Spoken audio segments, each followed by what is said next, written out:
Kallacha tokkummaa hundee bilisummaa Afaan Oromoo hundee Oromummaa Afaan Oromoo hundee Oromummaa Gurratti mi'aawa yaa'an sagalee kee cirracha bishaanii baay'ini jecha kee Gurratti mi'aawa yaa'an sagalee kee cirracha bishaanii baay'ini jecha kee kan dafee dammaqsa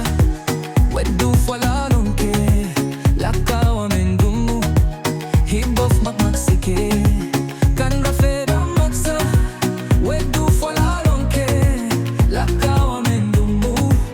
hibboof maqmaqsi kee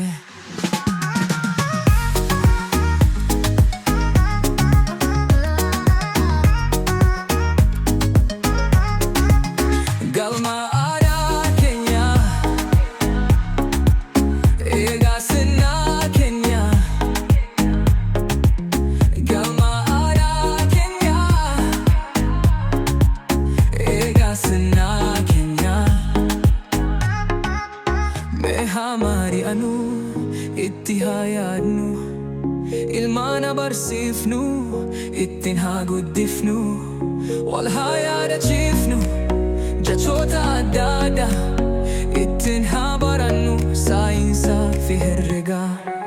kan rafee dammaqsa wedduuf walaaluun kee lakkaawameen dhumu hibboof maqmaqsi kee kan rafee dammaqsa wedduuf walaaluun kee lakkaawameen dhumu hibboof maqmaqsi kee mee haa aadaa keenyaa Egaa Sennaa Kenyaa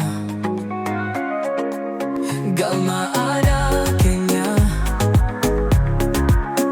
Egaa Sennaa Kenyaa kallacha tokkummaa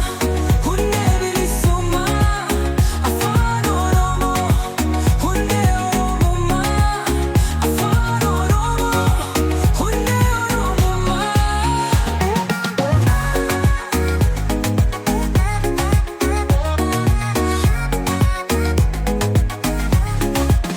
galma aadaa keenyaa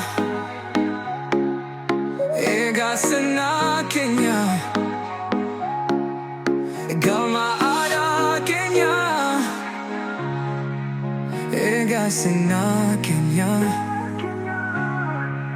kallacha tokkummaa hundee bilisummaa Afaan Oromoo hundee